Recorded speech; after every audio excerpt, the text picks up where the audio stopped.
Asyhadu an la ilaha illallah wa asyhadu anna sayyidina Muhammadan abduhu wa rasuluh imamul asfiya wa salli wa sallim wa barik wa karrim ala habibina wa syafi'ina wa qurrati a'yunina Muhammadin kanu tuhrajul lirijal wa mukramatul linisa atau kama qala an-nabiy sallallahu alaihi wasallam sadaqallahu al-azim wa sadaqan nabiyyul karim wa nahnu ala dzalika minasyahidin wa syakirin walhamdulillahi rabbil alamin. Anak putra beliau yang bernama Saudara Ananda Al-Yahidar, yang tentunya tidak ada harapan dari sahibul bait kecuali satu hal yang diharapkan oleh setiap manusia yang beriman.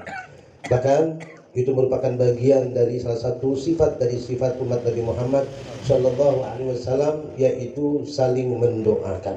Ketika seseorang menghambakan diri kepada Allah dan menyatakan dia adalah hamba Allah, maka ia pada hakikatnya apapun yang ia lakukan tetap dia akan menyandarkan dirinya kepada Allah.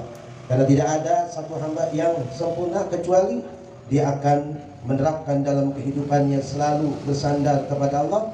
Berarti orang ini perlu kepada Allah Subhanahu wa taala, butuh kepada Allah Subhanahu wa taala. Maka dengan nikmat yang agung yang Allah berikan kepadanya, maka di antara nikmat-nikmat yang besar, nikmat-nikmat yang diharapkan bukan kita saja, bahkan seluruh para anbiya, seluruh para rasul berharap untuk mendapatkan anugerah ini. Bahkan kita yang belum nikah, mungkin di situ ada doa Rabbana hab lana min azwajina wa dzurriyyatina qurrata a'yun waj'alna lil muttaqina imama.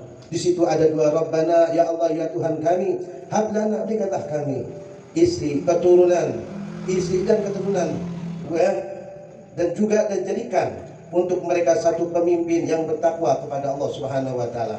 Inilah salah satu doa, walaupun orang ini belum dianugerahkan seorang istri, tapi doanya selalu ia lantunkan. Setiap ia sholat, setiap ia beribadah, doa ini tidak putus. Inilah salah satu pengenalan dari pengenalan Islam kepada pemeluknya, bahwa hal yang seperti ini diharapkan untuk apa? Seperti doa Nabi Zakaria, bagaimana ia berdoa kepada Allah Subhanahu wa taala untuk dianugerahkan seorang anak. Sudah lama Nabi Zakaria belum mendapatkan anugerah anak, sampai ia tua renta pun belum mendapatkan anugerah anak. Bahkan Nabi Ibrahim pun sudah tua renta belum mendapatkan anak. Namun inilah aturan Allah yang Allah berikan kepada orang yang ia tentukan. Bukan dia punya kedudukan tinggi harus mendapatkan apa yang dia inginkan. Kadang-kadang orang saleh, orang bukan saleh, namun ketentuan Allah itu berbeda. Dari fadlullah yuti man yasha, itulah keutamaan Allah yang Allah berikan kepada orang yang dia kehendaki. Inilah kehendak Allah Subhanahu wa taala. Si miskin, si kaya, padahal si miskin orang bertakwa. Kenapa si kaya ahlu maksiat? Dia mendapatkan rezeki yang begitu luas. Dzalika fadlullah yu'ti man yasha. Itulah ketentuan Allah Subhanahu wa taala yang Allah berikan kepada orang-orang yang dia kehendaki. Maka ketika Zakaria meminta kepada Allah Subhanahu wa taala satu keturunan, untuk apa ia minta? Ya riduni, yang bisa kuberikan warisan. Apa warisan Nabi Zakaria untuk anak yang akan dijadikan sebagai orang soleh oleh Allah? Di sini kita harus tahu al-wirasah, warisan yang diberikan oleh para anbiya, yang diberikan oleh para rasul kepada kita semua, bahkan kepada keturunan-keturunannya. Innama nuritul ilma, kami hanya mewariskan ilmu kepada siapa? Nabi Muhammad kepada zuriyahnya, Nabi Muhammad kepada umatnya. Nahnu ma'asyiral anbiya, kami para anbiya, la nurithu wa la nura, kami tidak pernah mewariskan dan tidak pernah kami mendapatkan warisan. Innama nurithul ilma, kami para anbiya mewariskan ilmu. Maka ketika seorang hamba Allah meminta kepada Allah keturunan, apa yang dia bisa berikan kepada anak yang sebenarnya? Fa'aula, hal yang lebih utama seorang ayah bisa memberikan sesuatu kepada anaknya, yaitu hanya ilmu yang harus diberikan kepada apa? Kepada anak-anak. Dengan ini anak yang akan bisa meneruskan perjalanan abahnya Yahya putra Zakaria, meneruskan dakwah ayahnya Nabi Allah Zakaria alaihissalam, Nabi Allah Ismail alaihissalam, putra Ibrahim, dia meneruskan dakwahnya Nabi Ibrahim. Bahkan Allah Subhanahu wa taala menyatakan dalam Al-Qur'an, wattabi'u millata Ibrahim hanifa, ikutilah tuntunan Ibrahim alaihissalam. Disinilah wattabi'u millata Ibrahim hanifa. Ikutilah tuntunan Ibrahim alaihissalam. Bagaimana perjalanan seorang nabi dari anbiya Allah, bagaimana perjalanan seorang rasul dari rasul-rasul Allah. Allah wariskan kepada mereka ilmu, dan mereka mewariskan ilmu-ilmu kepada keturunannya sampai keturunannya melahirkan nabi. Nabi melahirkan nabi. Itulah Nabi Allah Yaqub melahirkan Nabi Allah Yusuf, Nabi Allah Ishak, Nabi Allah Ishak melahirkan para anbiya dan kebanyakan kebanyakan dari golongan para anbiya dari keturunan Nabi Allah Ishak alaihi salam. Dan kafatullah, itulah keutamaan Allah. Namun pada hakikatnya ketika Allah menjadikan manusia sebagai khalifah di muka bumi ini, maka Allah pilih dari hamba-hamba menjadi rasul, menjadi para anbiya. Allah sampaikan pada mereka agar menyampaikan ilmu kepada hamba-hamba Allah. Dengan ilmu kita bisa beribadah, dengan ilmu kita bisa mendekatkan diri kepada Allah Subhanahu wa taala. Bahkan bagi orang yang ingin diangkat oleh Allah derajatnya, bukan dengan materi yang dia miliki, bukan dengan jabatan yang dia miliki, namun jika di antara kita ingin diangkat oleh Allah Subhanahu wa taala baik di dunia maupun di akhirat, seukuran bagaimana dia mengetahui ilmu agama. Yarfa'illahu alladziina aamanu minkum walladziina utul ilma darajat. Allah akan angkat orang yang beriman, Allah akan angkat orang yang berilmu darajat, dengan kedudukan yang tidak terhitung. Inilah kemuliaan orang-orang ahlul ilm, sehingga tidak ada kemuliaan yang mutlak yang ada di muka bumi ini yang Allah berikan kepada hamba pilihan Allah, seperti Allah menganugerahkan seorang hamba satu pemahaman dalam pemahaman agama. Dalam hadis Nabi Muhammad sallallahu alaihi wasallam, man yuridillahi khairan yufaqihuhu fiddin. Maka siapa yang Allah ingini, orang ini adalah orang yang baik. Allah ingini orang ini orang baik, Allah jadikan orang ini orang baik di dunia maupun di akhirat, maka senantiasa Allah gerakkan hatinya untuk selalu ingin memahami agama. Maka ketika kita sebagai hamba Allah telah mengetahui ilmu agama, apa yang kita berikan kepada anak-anak kita? Satu tuntunan yang telah dituntun oleh para anbiya, para rasul kepada putra-putranya. Nabi Allah Ibrahim adalah nabi yang pertama, terkenal dialah orang yang pertama dikhitab. Ini merupakan ajaran Nabi Allah Ibrahim. Ini merupakan syariat Nabi Allah Ibrahim. Dan Nabi Muhammad SAW adalah keturunan Ibrahim alaihissalam. Bahkan para anbiya, para rasul kebanyakan keturunan Nabi Allah Ibrahim. Maka ketika Ibrahim, dia yang pertama yang diperintahkan oleh Allah agar menghitamkan dirinya, maka ilmu ini diwariskan kepada Nabi Allah Ishak, Nabi Allah Ismail. Maka mulai dari situlah keturunan-keturunan daripada Ibrahim semuanya dihitam sampai seorang Nabi Muhammad ibn Abdullah merupakan keturunan Nabi Allah Ismail bin Ibrahim. Allah berikan satu sunnah merupakan kelanjutan dari sunnah-sunnah Ibrahim dalam firman Allah, wattabi'u millata Ibrahim hanifa. Ikutilah tuntunan Ibrahim dengan lurus.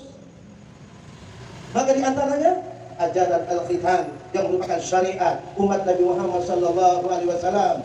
Dalam kitab Zuhud katakan wantib ibtin wa ifasusaribu wal ana tahlik wal khitan wajibu.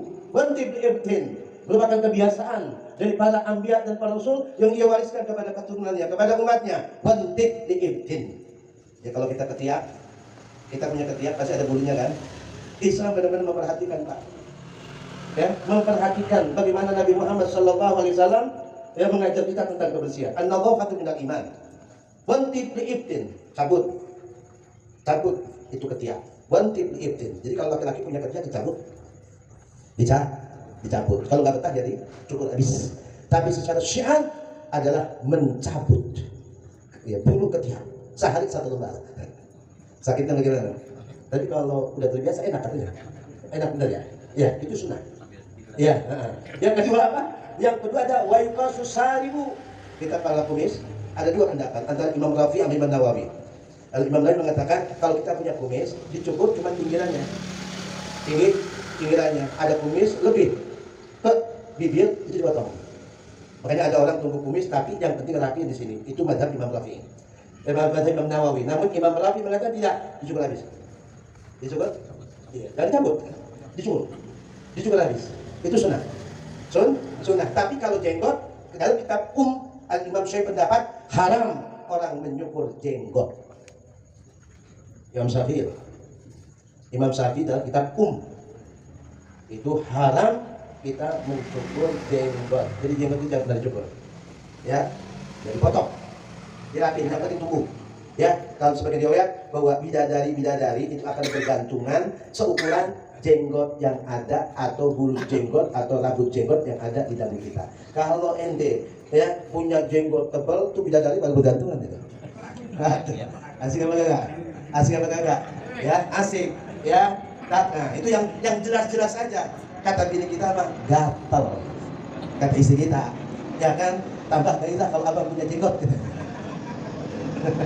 Ya, itu hukumnya sunnah dalam kitab apa? Dalam beberapa kitab. Syekh Zakaria Al-Ansari, Al-Maribadi, ya.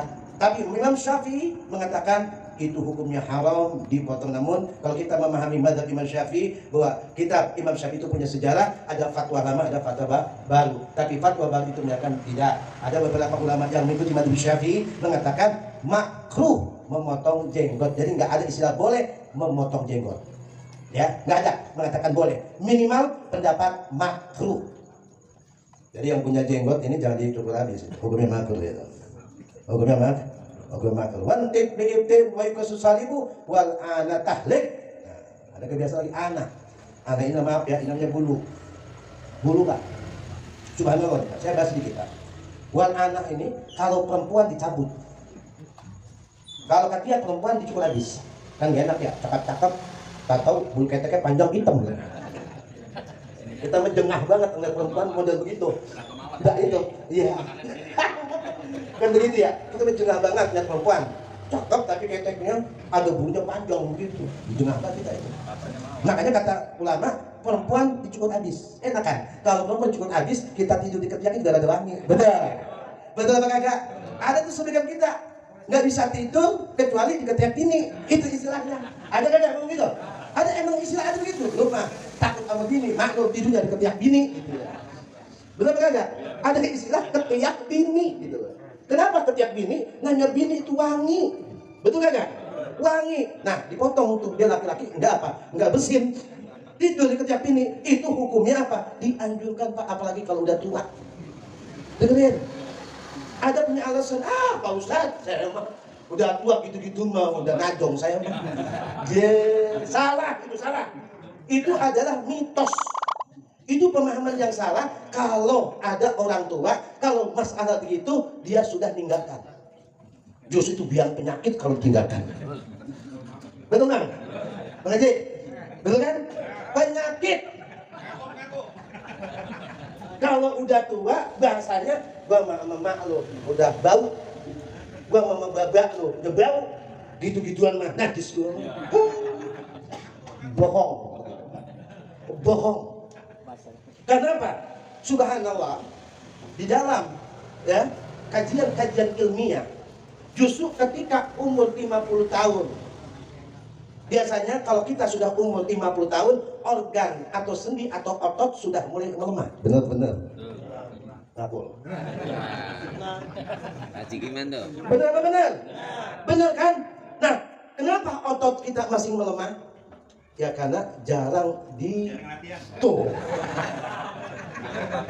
Makanya ada satu istilah, tidak ada olahraga yang akan menguatkan otot, dan yang kedua membuka pembuluh darah, ya, dan membakar lemak dan menumbuhkan sel-sel baru baik di tubuh kita atau di bawah pun kita, seperti kita berjumpa dengan istri kita.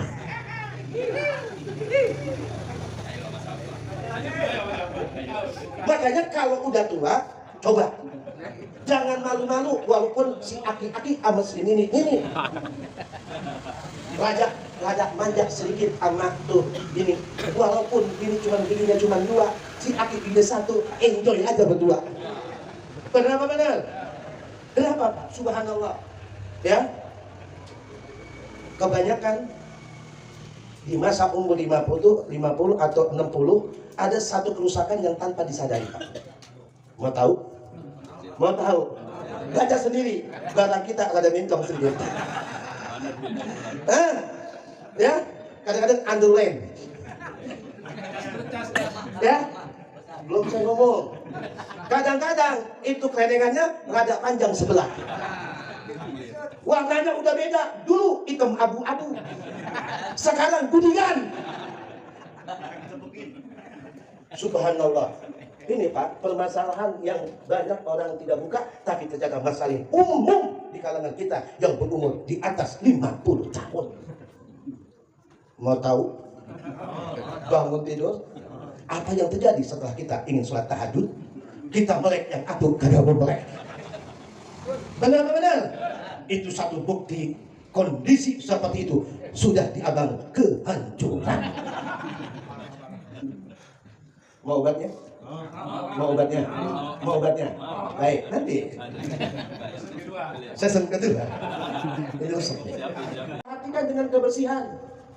Maka dengan adanya khitan, agar bakteri-bakteri tidak ada di dalam kemaluan kita. Bahkan Islam memerintahkan agar dibersihkan dengan air. Kalau memang nggak ada, pakai apa? Gesek tembok atau pakai batu. Kenapa harus batu? Karena di situ ada bakteri, tidak akan mati kecuali dengan pakai abu atau batu. Tuh, Pak. Paham gak? Kan ada orang kena najis mugolan, salah satunya pakai abu.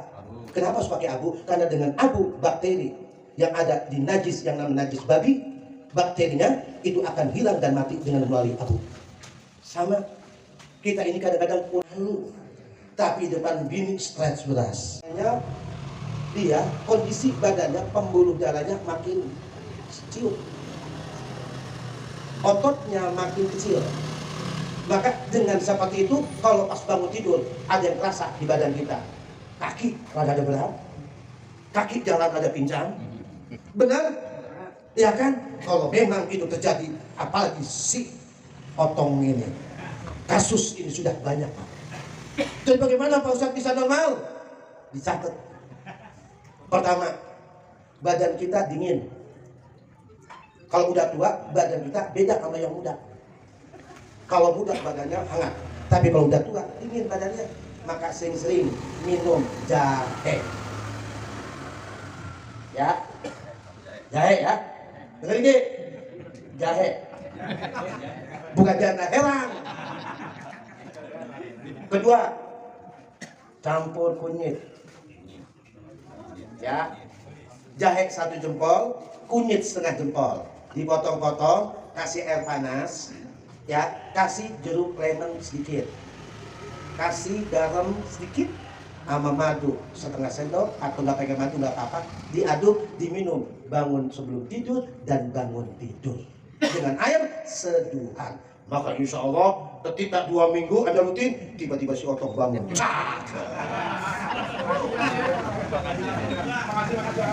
Ya.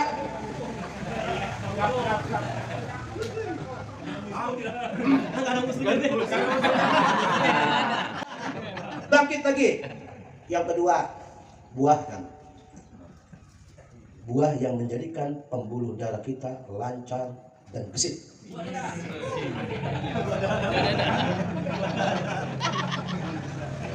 Apa Pak Ustaz?